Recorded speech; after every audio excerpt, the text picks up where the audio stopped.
So before this video starts, if you guys are new and you guys like my team content, remember to subscribe to this channel. We are trying to get 30,000 subscribers by NBA 2K18. I upload pretty much 2 my team videos a day, and anytime there's NBA 2K news, I'm one of the first people to get it out.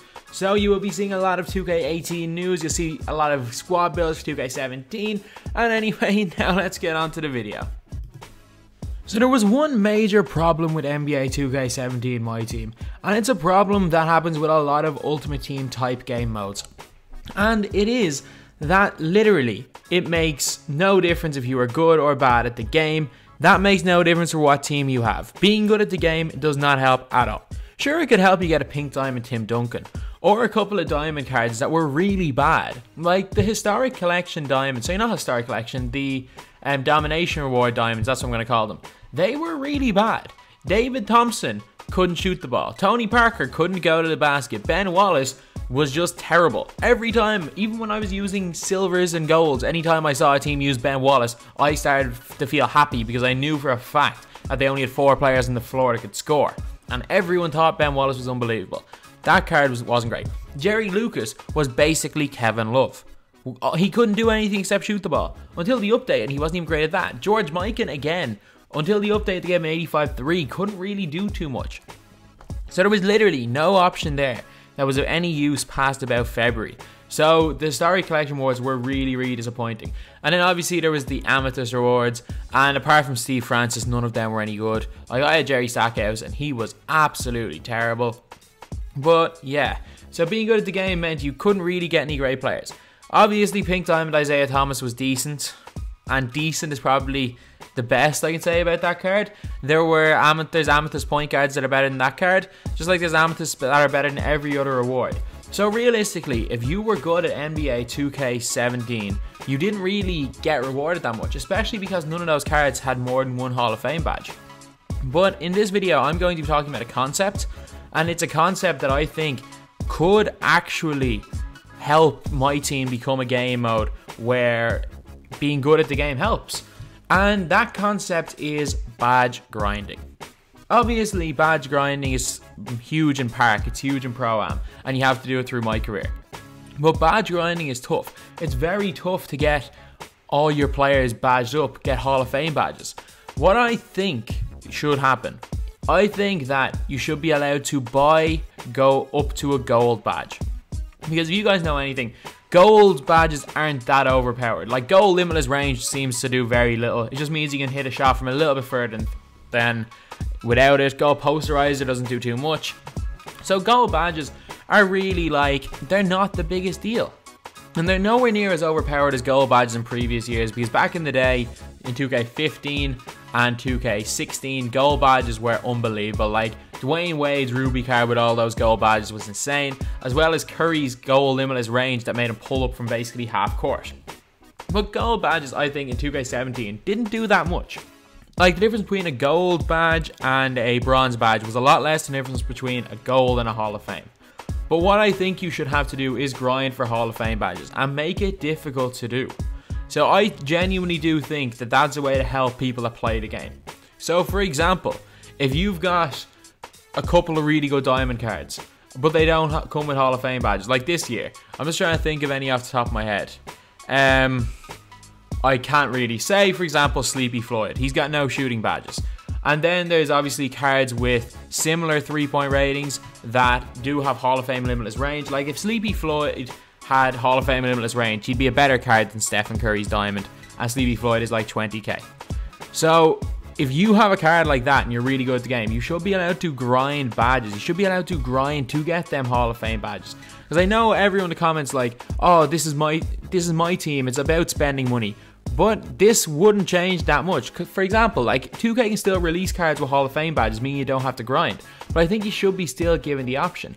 If your favorite player is, I don't know, just say your favorite player is Tony Parker, and you've got that card badged up. You've got Tony Parker's diamond badged up, but it doesn't come with any Hall of Fame badges. You shouldn't be stuck with that card. You should be allowed, if you play with that card all the time, you should be allowed to get Hall of Fame badges. You should be allowed to make the card better. attribute boosts should kind of almost correlate with how they play in games. So example, if you score 1,000 points with a player, you're allowed to unlock a +3 attribute for that player, or you're allowed to unlock a random diamond shoe for that player. There should be rewards for playing the game. If you're using a certain player a lot, there should be rewards. Obviously, the diamond shoe idea, I think, might actually be quite an easy one to implement. If you score, say, 2,000 points with a player, which, if you might think that 2,000 points isn't a lot, that's like averaging 8 points per game through like 250 games. Like, that's a lot of playing the game just to get the diamond shoe. But if they put that in, it would encourage people to play the game more. And it would also mean that, like, if the diamond shoe had to be using that specific player, that they keep using the same players. They can use players they like. Whereas in this year, everyone's saying my team should be about using the players you like. Like, what if Magic Johnson played with Wilt Chamberlain, stuff like that. But realistically, my team is about using players that can shoot the 3 ball. So it's not really what if A played with B, it's what if one team puts up 46 3-pointers in a game and the other team puts up 39 3-pointers in a game, who shoots the higher percentage and wins the game. That's what my team has become. There is no use for half the players. But for example, if you could badge grind, if you could get diamond shoes from using players, it would help them improve. And it would also mean the players you picked up at the start of the game could actually be worth something. They could actually be useful. So say for example, you get your Steph Curry at the start of the game. If it's a Sapphire, just say, I'm assuming it's the same as 2K17. Steph Curry's Ruby card came out in like December. The game came out in September. So what if you've played 250 games and you've averaged 15 points a game with Curry, if Curry's your favorite player? By that stage, you might have grinded out a Hall of Fame Limitless. You might have gotten a diamond shoe or some sort of an upgrade, and that card, the Ruby card, comes out and you don't have to buy it because you're like, okay, my Sapphire is better. And then you keep using the Sapphire instead of the Ruby, and that card improves even more and even more. And then all of a sudden the Amethyst comes out and you're like, okay, no, I've worked with my Sapphire player, I can still use that card. I'm not going to spend MT on the Amethyst because I've worked for this Steph Curry. It means that if you really like playing the game, it means that you can get something out of it. Like right now, there is no benefit to actually playing the game. There isn't. Like, you honestly, if you're the best player in the world, if you win every single game you've ever played, you are going to get a better team. You're going to have a worse team than somebody who sits on the auction house and snipes, who sits on the auction house 10 hours a day. The streamer who is a menu simulator will have a better team than you, even if you win every single game. Because that's the way my team is. If you're not spending money or you're not spending all your time sniping, you're never going to have a good team. If you spend your time doing what a video game is supposed to be about, which is playing the video game, you're actually at such a massive disadvantage. But this is just a concept. I genuinely think that something like this could work really, really well in my team. I think that it means that people aren't going to get as frustrated with the fact that 2K are bringing out new cards every week and that the cards they used in the past are now useless. If they can get things like Hall of Fame badges on them, if they can grind for things, if they can make their players better, it will help so much. And you might be saying, oh, that just means everyone's going to come out with like limitless range LeBron. If that's the case, like, these badges aren't going to be easy to get. Like, for example, limitless range isn't easy to get on a normal player. And if LeBron James is like a 72 3-point shot, it's going to be almost impossible to grind for it. So you're going to have to pick and choose what badges you go for accordingly. But, like, I genuinely do think that it will help the longevity of the game and will help people do the one thing that 2K don't seem to think about: actually playing the game. I know 2K have all these, like, they added all these new cards in, they did all this stuff for my team, but the one thing they didn't fix was actually playing the game.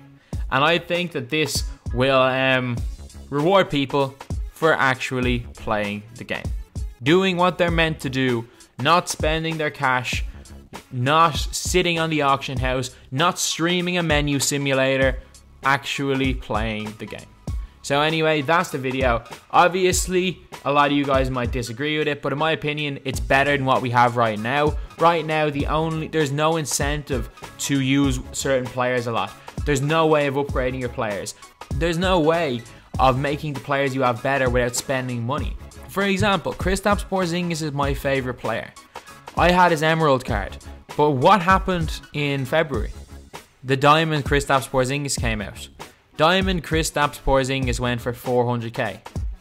I didn't have 400k, so if I wanted to make my Kristaps better, I at one stage had nearly full team of diamonds, but I still had Kristaps because he's my favorite player. But I couldn't afford Kristaps Diamond. At least something like this will help players like me, players like, I assume everyone's had a situation like that, make their players better to an extent that they are usable throughout the entire year. So anyway, that's the video. Thank you guys for watching. If you guys like this idea, leave a like, and if you guys don't, leave in the comments and explain why. Obviously, I'm not making this video as something 2K needs to do. This is just an idea I have. And as always, thanks for watching. Please like, comment, and subscribe.